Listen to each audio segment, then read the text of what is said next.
What is it like now having your quarterback who turned 21 the same week that you turned 30?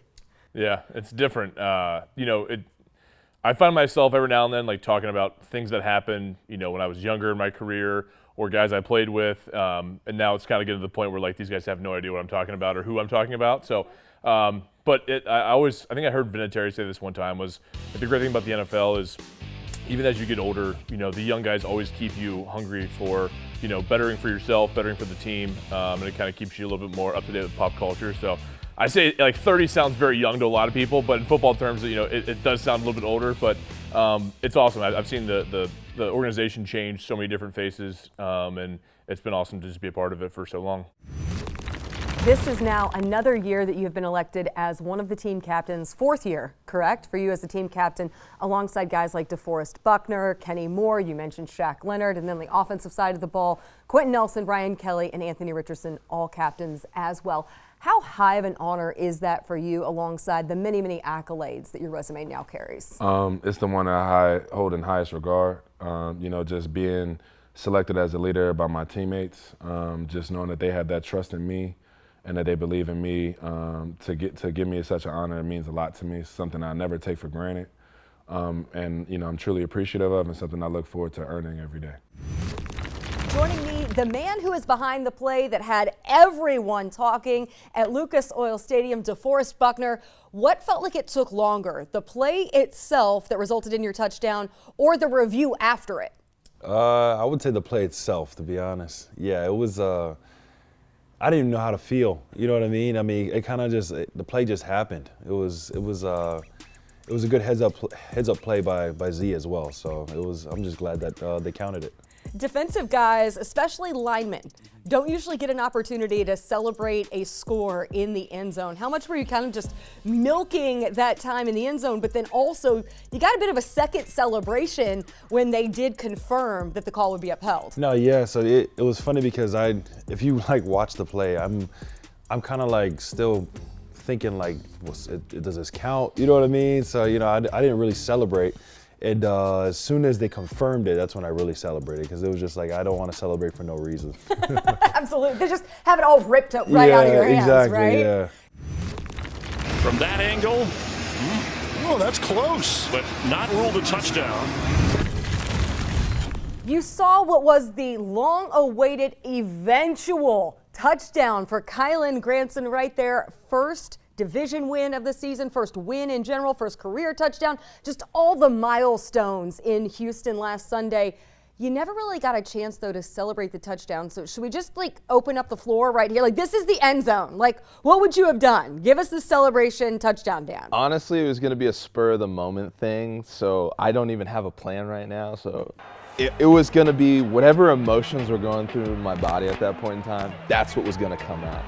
So I was going between the old school Dougie. I was going maybe throwing in a Nene in there somewhere. I don't know, but all I knew was it was going to be an emotional moment. And then they went to review, and then it was like, oh yeah, he scored. And then everyone was like, okay, that was it. Move on. It's kind of anticlimactic, right? Yeah, it was very anticlimactic. Did you get the ball? I got the ball. I did get the ball. You needed a little help from equipment, though, I think, to get it, right? Yeah, because I was like, where is it? And they're like, we got it. You were absolutely in the zone Sunday afternoon in Baltimore. What did you describe that rhythm as? I know post-game you were kind of talking about that rhythm that you find, that basically mental state you have to get in. Yeah, for me it's I think I said blackout, but I use that term because if you ask me was the snap good, was the hole good, did it whatever, I don't even remember the ball hitting my foot. It's just snap goes, I react, I just black out a little bit, and then the next thing I know, I'm looking up. And so generally when I'm in that mode, it's going well, and I'm pretty fluid. Not just the game winner, but also the first player in NFL history to have 4 successful field goals in a single game beyond 50 yards. When they told you that on field after the game, what was your reaction? Just super honored and blessed to just even have your name mentioned. Anytime it gets mentioned with NFL history, it's pretty cool. And just being able to get the opportunity to do that. And just, again, all glory goes to God for just even putting me in the position to be able to do that and be successful at it. So all credit kind of goes to him and giving me that opportunity and just putting me in these positions in life. and just super grateful. I talked to Juju Brents last week about how significant the leadership has been from yourself, from Kenny Moore within that room. How exciting is it to see young players, rookies in particular, like Juju, and then also Jalen Jones, have opportunities early in this part of the season? It's so exciting, especially because they're such hungry guys, but humble as well. And these guys are just always willing to just understand or see it from our perspective, from Kenny and I, just from what we've seen on the field. And so these guys are learning very fast and very rapidly, and the best experience is being on the field. So I'm excited for these guys to keep growing. A second season with Gus Bradley. We've heard guys say, we just feel like we can play faster. A second year also for your group with Ron Miles. Where do you see the biggest difference? I think everybody just understands their role. At the end of the day, we know what the coaches want out of us, and we believe in what they have to teach us and what they want from from week in and week out. And so I think that just helps all of us make plays when they need to happen, and it's been happening so far.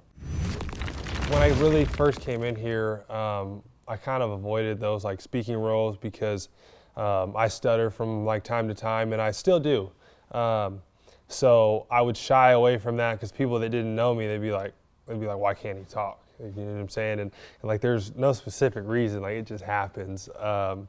And now like everybody knows me, so I'm more inclined to say something because obviously like they know me and they know how I talk sometimes. So I think that like comfortability like has a factor, and then just being forced into those speaking roles, because I do still try to like avoid those, but I've been forced into so many, like our luncheon and having to speak to like media and give speeches. So I'm just been getting better and better at it, against my will almost. So. I think though it's so relatable though, because there are a lot of people who I think can empathize with that, and you are such an important example for people who might be self-conscious in their own regards for something similar. Yeah, no, and that's where more of my lead by example comes in, because I've never been much of a guy that likes to talk a lot, going back from when I was a kid.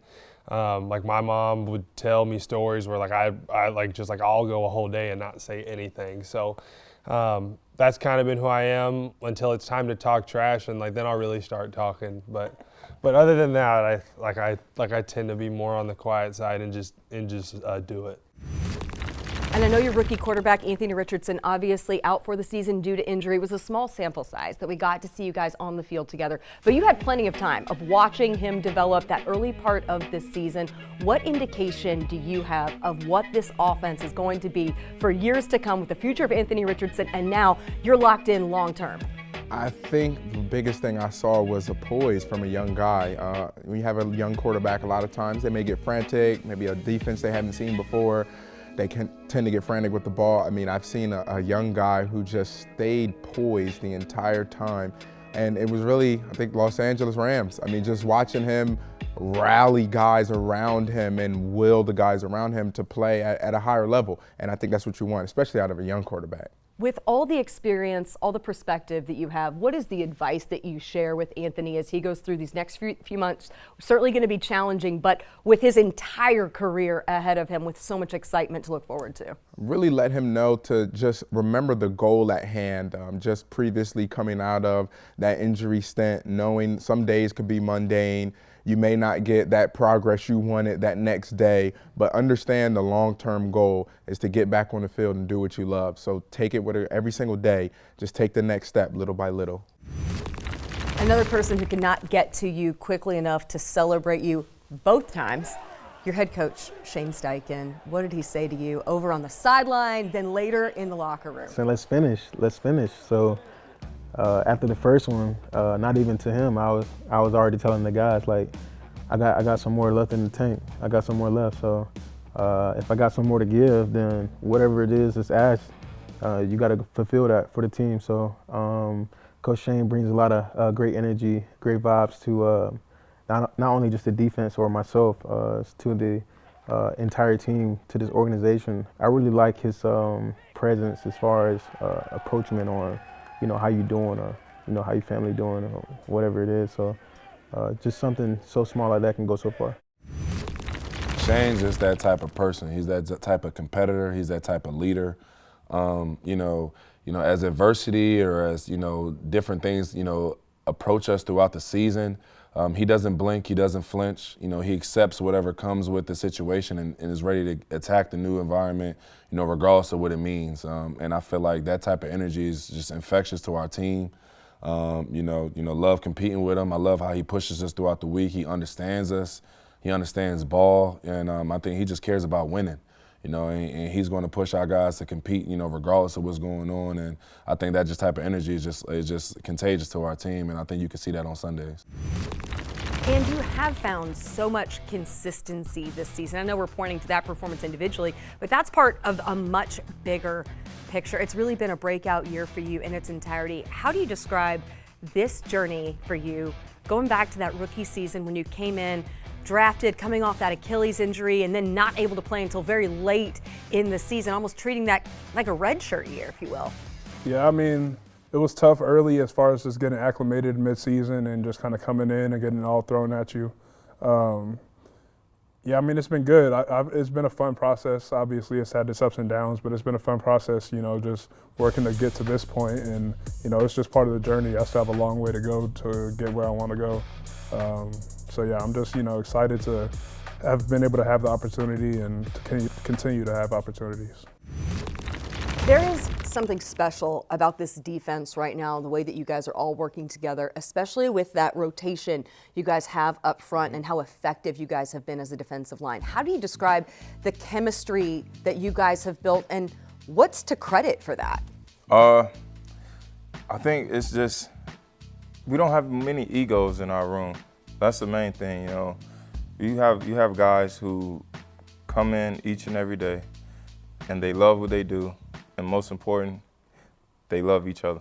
That's the main thing. The love in the room that we have for one another is unbreakable. We don't ever get too high, we don't ever get too low. And if one of us is going through something, we're all here to pick one another up. That room, we're just close-knitted, and, it's very special amongst us.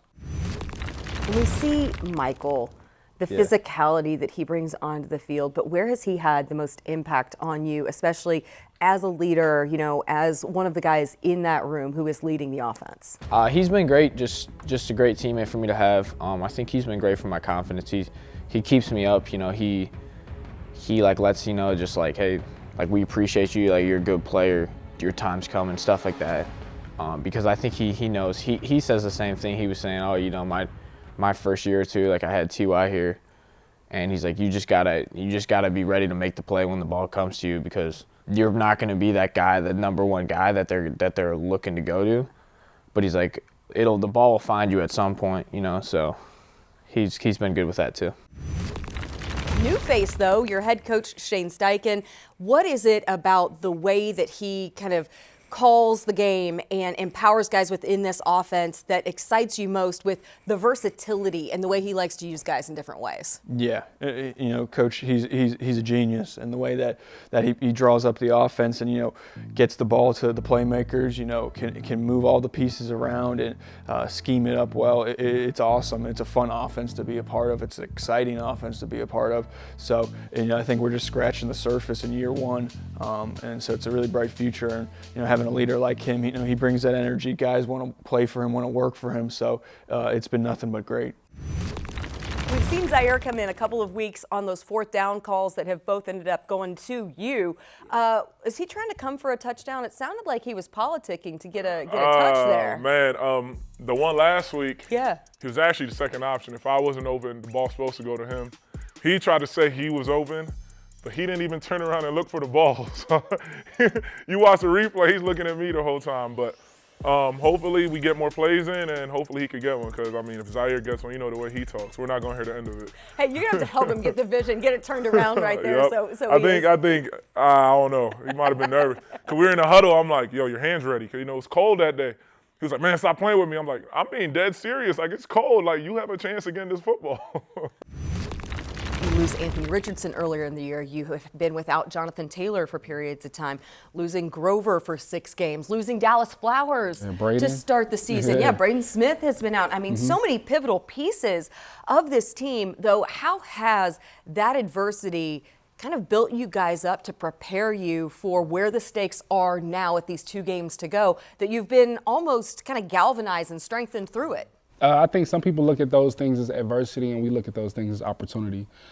We always been a next man up mentality. I mean, if you look at our roster, it's not a big roster of like just first round draft picks all over the board. It's guys who worked themselves into their positions, who came in as rookies like Rod T or Nick Cross. He's having a great season this year. He has made some plays and affected some games. It's always a next guy up mentality, and I'm not saying that our team is the only one with that. This is the NFL.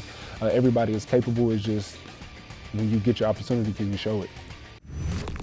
When you were drafted back in April to your hometown franchise, could you have envisioned having the opportunity in your rookie season, Week 18, divisional matchup, win and in at Lucas Oil Stadium in front of your home crowd? It's crazy. It is crazy. What better would you want it, actually? I don't know. It's just you never know how things going to play out. And just to see, like, the growth we've had within the team and to get to this point, it is pretty dope. And just watching these games growing up, like the playoff games, the Super Bowl and all that, it's exciting for me. I know I'm going to have a lot of 2-9s in the building too, so it's going to be fun. Just looking forward to the opportunity, though.